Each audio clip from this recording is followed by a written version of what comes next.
Jay here for Stretford Paddock. This is Academy Review. Joining me as always is Mr. Academy Scoop himself, Finn.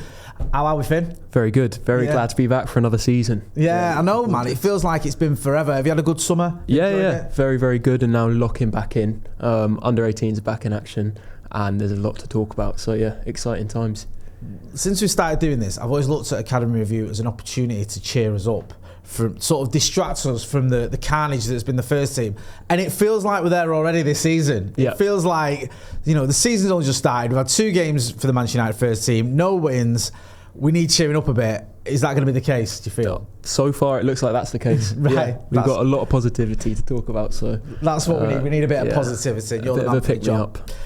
Shall we start then with some changes at the top? Yes. When it comes to the academy, talk us through. Is it Steve Torpey that's come in, taking over from Nick Cox, who obviously did a fantastic job? Talk us through a little bit about all that. Yeah, absolutely. So yeah, it's been a big summer of change for the academy. 2 major figures in Nick Cox and also Adam Lawrence, who was the under 18 head coach, but also oversaw coaching in a more broad role. They both departed this summer. Well, Nick Cox is actually still kind of overseeing that transition period before he leaves for Everton as their new technical director. United were willing to honour voiding the gardening leave in his contract just as a kind of gesture of goodwill. But yeah, so Stephen Torpey, he'll be replacing Nick Cox as United's new academy director. He comes in from Brentford. He's been in a similar role there since January 2024. And before that, he was at Manchester City. Obviously, yeah. So he joined City in 2014, rose kind of through the ranks in a coaching role. And then ended up in a similar role actually to kind of what Adam Lawrence was doing in terms of overseeing coaching and player development. And he was kind of brought in at the time to help implement almost a Barcelona style coaching syllabus for the club. Barcelona style of play. Yeah, as City looked to kind of grow their academy and be competitive at the top, which obviously they were. And Torpey was thought to play quite a significant role in that. Obviously, Jason Wilcox knows him well from their time when they were both in the academy. Jason Wilcox obviously really instrumental to City's academy for a number of years. Yeah. And there are some people I've already seen saying, Wilcox is just hiring all of his mates. But at the end of the day, when you look at Torpey's track record, the success that they had at City, it's kind of hard to look past that. And put it all down to just hiring your mates. But yeah, at Brentford he was also really successful. He oversaw the academy while they were awarded Category B status, which was quite a significant step for them because for 6 years prior to 2024 they were running basically a B team model and didn't have a conventional academy like you'd expect from every other Premier League team. So yeah, he was really important to them reverting to the more conventional model. And yeah, so for those reasons, he's viewed as someone who can step into the shoes of Nick Cox and take over that role and hopefully continue the good work that's been done. I mean, the CV's there, innit? You just ran through it. You don't need to sort of dwell on it. He obviously ticks all those boxes. Sometimes as a sort of layman like myself, you haven't heard of these people. You don't know much about them. You know people that have been famous ex-players who've got into work in the academies, but sometimes these coaches are sort of, you don't know a lot about them. But when you look at his CV, you can see there's a pedigree there, there's a success rate there. And also, even though I joke about, we've turned into Manchester City 2.0 or whatever, I don't mind that if it makes sense. And if Jason Wilcox has worked with him, had success with him, knows he can have a good relationship with him, knows he can do the job that Nick Cox was doing, or certainly do it as almost as well as you can hope, almost as well as Nick Cox did it, then that makes sense to me. I don't have a problem with that. It's when you start bringing in people who haven't done this job before or a similar job just because you know them, because they're your mate, that's when it's a problem. And I think there has been an element of that in the past at United sometimes when we've sort of put square pegs in round holes because it's someone we know or someone who's got experience with the club, whatever. This is someone who has experience in the role, knows what it's about, can work with Jason Wilcox, and has had success. Yeah, absolutely, yeah. The CV's there, like you said, and I know people get a little bit annoyed at the whole best-in-class thing, but in the eyes of Ineos, he does fall into that category for what he's done in his career. And yeah, I think it's probably a slightly different role for him in the sense that his previous roles, he's been tasked with almost a restructuring process. Right. I think here at United, Nick Cox has left such strong, cohesive foundations that it will be more about kind of continuing that work, maintaining this really high standards, and ensure that everything continues to run really smoothly, rather than necessarily, changing a lot, because I think Ineos are actually really quite happy with the majority of how the academy's set up. There'll be a small transition period where Nick Cox will remain at the club for a little while, but it's an appointment that I'm quite excited about, and we'll have to see how it goes. No, yeah, it makes sense to me. Like I said, don't know loads about him, but certainly seems to tick all the boxes. Big shoes to fill. Very, very big. You've mentioned so many times over the last year or so on this podcast about the job Nick Cox has been doing and has done. So we'll see how Torpy gets on. Hopefully he can live up to the high expectations. Right, should we talk about is it the under-18s? Yes. Let's go with the under-18s. So they played against Middlesbrough on Saturday at Carrington. It was Darren Fletcher's second official game in the role as under-18 head coach. And I think it's been a really interesting start to the season, because there was some apprehension as to whether United could kick on and remain a really dominant force like we've seen in the past 2 years under Adam Lawrence. Yeah. But despite any concerns, it looks like we're just going to continue being very, very good. Which is really good to see. So obviously first game of the season we beat Everton 1-0. This was more of a kind of convincing, dominant victory with a very young team actually. We'll go over specific players, but it was a 5-0 victory in the end. Goals from Mantato, 2 from JJ Gabriel. We'll get to him in a minute. There's a lot to talk about there. Amir Ibrahimov and Kai Rooney. That's just class, it's weird to be talking about one of Rooney's sons scoring for Manchester United. It is, I mean, last season we had obviously the Fletcher brothers. We were talking about them quite a lot. And now it's Kai Rooney. And I'm old enough to remember when Kai Rooney was born. I remember that. I mean, there are pictures of Wayne Rooney with Kai on his shoulder as a little toddler. Yeah, I remember games. that. And it's like, now he's playing for Manchester United under 18s. It is insane. I think that's pretty special. It is special. And it does sort of tug on your heartstrings a bit, because it's like, this is such a great story. And it'd be wonderful if there was another Rooney. His son came through the ranks and had success at Manchester United. Wayne Rooney, arguably, Manchester United, certainly in the conversation being United's greatest ever player, certainly is in that mix. So, if his son can be half the player then he's got a fighting chance. Speaking of big shoes to fill. So, I mean, you don't get much bigger than filling Wayne Rooney's shoes, but we'll have to wait and see how it pans out, because, I remember Jordy Cruyff, and it doesn't always mean that just because your dad is a legend that you're going to be a legend, but we'll see. Exciting times, 5-0, despite the fact that Kai Rooney scored. All the talk on social media was about JJ Gabriel. Yeah. Because this is a kid who, he's been dubbed Kid Messi, he's been lauded over. Obviously, we've seen pictures of him and Ruben Amorim. There's this sort of idea of getting him used to being around the first team. I'm not saying he's going to make a debut anytime soon. He's only a child, he's 14. But we saw it. I remember back in the day, I think it was Beckham used to be around the first team quite a lot when he was a kid, because Sir Alex Ferguson said, this kid's special, we're just going to treat him a little bit like he deserves to be treated. With JJ Gabriel, it just seems like you're running out of sort of superlatives to describe it. Yeah, it's quite interesting, because obviously the club will want to keep him away from the media spotlight and not draw attention to him, but equally it's really difficult to do that when they're making such obvious kind of outstanding commitments to him in terms of showing him a pathway and showing that despite his age, despite being the youngest player on the pitch pretty much every time he steps out for the under-18s, he's still being pushed ahead of his age mates, and it's all because of his very evident talent. You don't perform the way he does against under-18s at his age if you're not immensely talented. So obviously it's important to keep an eye on your expectations and not pile too much pressure on him. But what he's doing already at this level is pretty incredible. He actually started up front in this game, more traditionally a kind of left winger or sometimes number 10, but he was playing through the middle with Samuel Lassalle and Bendito Mantato on the right hand side. He looked top class, to be honest. It took United about 20 minutes to get their first goal, but JJ Gabriel had already had a couple of opportunities, one of them coming off a corner where a loose ball fell within the box, and he hit it really cleanly kind of on the half volley, and it forced a really important block from one of Middlesbrough's defenders. And then there are a couple of opportunities where he was played in on the right side of the box, attempted to finish low driven with his right foot, and everything he does feels very kind of refined and controlled, which is just absurd given, again, it's hard to ignore his age. No. But yeah, really, really exciting signs.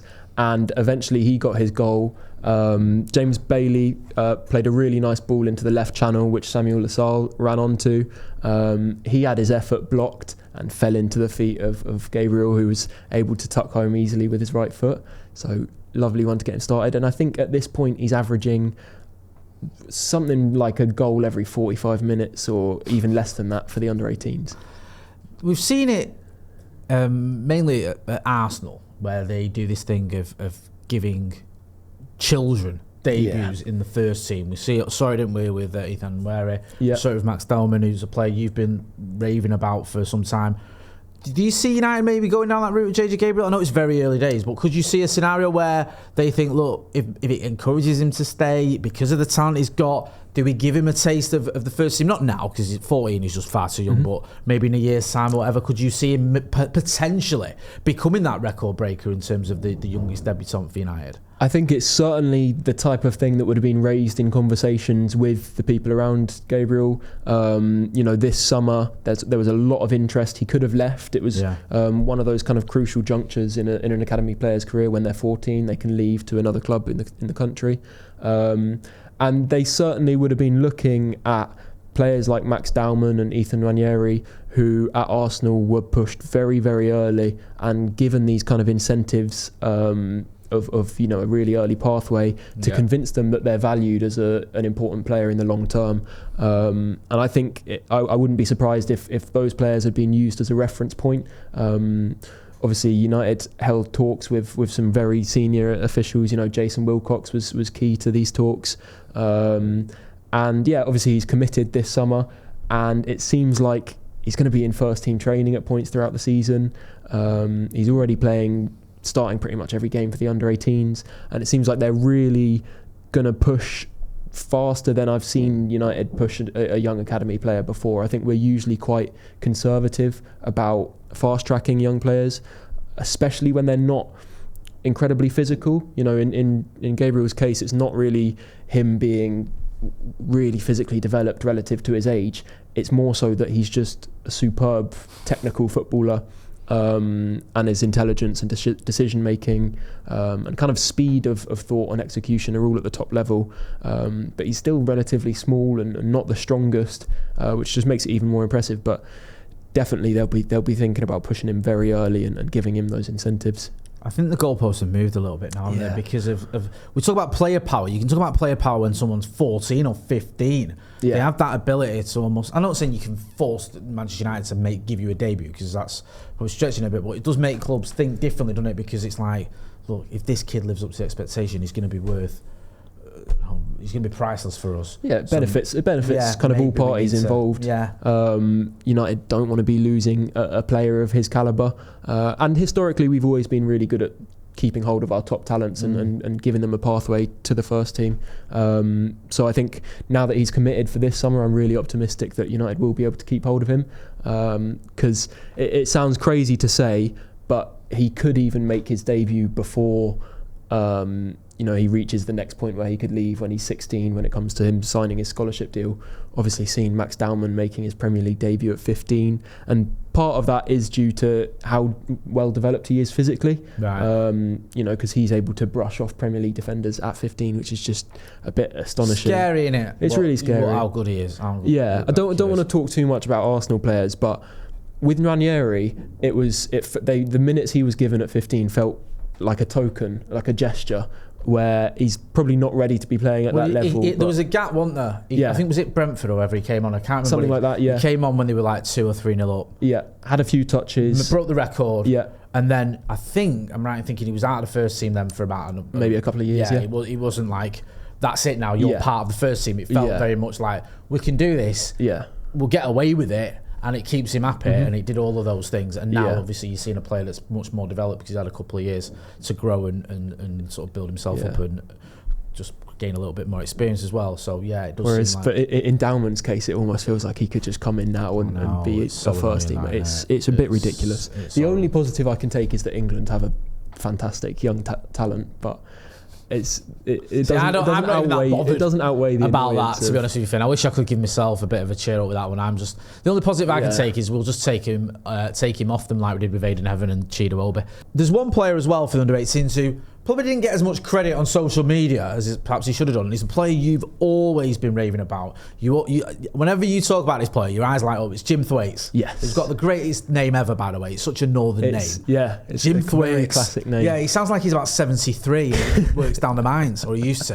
Tell us a little bit about his performance and his hand in a lot of good stuff that United did. He really, really impressed me. I think he's one of those players that is just a joy to watch week in, week out. The game seems to come so naturally to him. And last season he formed a really impressive partnership with Amir Ibrahimov. Oftentimes they were kind of playing as two advanced eights in United's midfield. And they were playing together again against Middlesbrough. I wouldn't be surprised if they didn't get many minutes at this level for the rest of the season, because I think it's clear that they're a couple of levels above. But Jim Thwaites in particular really, really stood out. He showed so much bravery in constantly showing for the ball between the centre-backs. He loves dropping deep, picking the ball up, and then looking to progress the play, either through really expansive passing, which he's capable of passing really long range, pings, 60, 70 yards, diagonals, and he can carry the ball pretty well. He evades pressure really nicely. It was a really kind of well-rounded, impressive performance. There was one moment that stood out to me where he actually made a mistake at the back, showed for the ball but got caught out. Amir Ibrahimov had to clear it off the line, and a lot of players there might go into hiding for the rest of the game and kind of shy away from picking the ball up again, but he didn't do that. He continued what he'd been doing all the game and got into the same positions, and just a few minutes later played just a beautiful ball across the pitch to Mantato, who was able to cut in and play in JJ Gabriel for his second goal, which was another fantastic goal, cut onto his left foot, and shot into the top corner. So really impressive from Jim Thwaites, and he's almost reminding me a little bit of Ethan Galbraith. Wow. So I'll tell you what, no matter who the presenter is or who the main star of Academy Review is, they always love Ethan Galbraith. It always leads back to Ethan Galbraith. Yeah. There's a player I want to talk about as well. You mentioned him there. Another one you've raved about. Another one who, we were discussing this last season. Could he have a bit of or could he get a few minutes in the first team or been around the first team at all? That's Mantato. Yeah. Where are we up to with him? Obviously, he's scored. He's playing well for the under-18s. Mm-hmm. Do you see a pathway for him this season to get minutes? I know games are sort of few and far between because we haven't got Europe, but could there be a potential pathway for him? Yeah, I definitely think so. I think it will be his versatility that really plays in his favour in terms of getting minutes this season. There were conversations across the summer that there was a kind of an internal feeling that he'd be maybe the next up from the academy to really get significant minutes and to be pushed into the first team. I was a bit surprised, to be honest, that he was playing in this game, because to me he's another player who's probably surpassed this level, and you could see it. He opened the scoring for United's under-18s. James Overy, who also really impressed me, played him in on the right wing, cut inside with a bit of a solo run, and he had options in the middle, but I think his experience and what he's done at this level allowed him to take the shot on his own, and he tucked it away near post really nicely. And I think I wouldn't be surprised he could play at wing back or as an inside forward, probably on either side quite well for the system. Exactly. So I think Amarim would definitely be looking to him as one of the players that could step up and have an impact. And as we go through the season, there's going to be injuries inevitably. We're going to lose players like Mbumo and Ahmad to AFCON. Yeah, that's a good point. He can play in either of those roles. Definitely hoping he gets a chance this season because he's a top player. Yeah, you've been waxing lyrical about him for some time, and when I have seen him, he's just an exciting player just so good to watch, and Definitely. the sort of player that we've been missing a little bit of at Manchester United, but hopefully we'll see a lot more of him this season. I know you didn't watch the under-21s because it's impossible to watch them unless you're part of the squad. Yeah. But we know the results. I think they had a decent result in there and some goals. 4-2 victory against Norwich in the PL2. Goals from Chido Obi, header from Dan Armour, Ethan Ennis and Jack Fletcher to seal the victory. But yeah, unfortunately with no real access to watch the game, it's kind of difficult to give much more detail than that. I'd hoped that MUTV would be a little bit more on it this season when it comes to especially the under-21 games. Hopefully that improves, but it's very frustrating that these games still aren't able to be watched. It's ridiculous. That's what MUTV should be there for. Yeah. They should have the access. They should have the footage that you can't get anywhere else. Yeah. And they've just stopped doing that. I know they've had cuts, but it makes me mind boggle that you're not able to watch the under-21s if you're a United fan and someone like yourself who's mad keen, or just anyone who wants to see how the younger players are getting on. It's practically impossible. Yeah. So yeah, fix up. Finn, always a pleasure. You've been on watch-alongs, you've been on podcasts, you're going to be back with us more, aren't you, this season? Absolutely. As always. Yeah. Always great having you on. Go and check out Finn, Academy Scoop. Check out all the updates on the Academy, on some of the players we've been linked with, the younger players we've been linked with as well. You know where to find him on all your socials. That's been Finn. I've been Jay. This has been Academy Review. Don't forget to hit like, share and subscribe. Thanks for watching.